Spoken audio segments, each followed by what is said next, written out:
เมนู11 พันกระปุ่นกินเด้อไหมพันกระปุ่นก็จะมีข้าวปุ่นตัดไหมเอามาตัดเอาไปเรื่อยสีไปเรื่อยแล้วก็สีมีปลาดุกกรอบ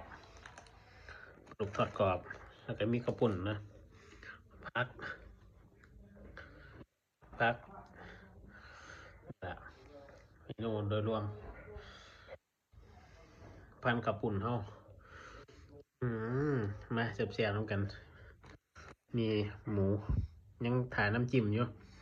เป็นในเขตน้ำจิ้มเนี่ยน้ำจิ้มแบบบ้านๆเฮา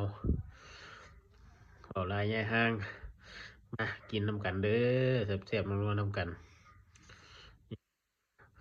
นี่เฮากับถ่าแม่บ้านเห็นน้ำจิ้มอยู่เฮากันนั่งถ่าก่อนก็เปิดคลิปถ่าก่อน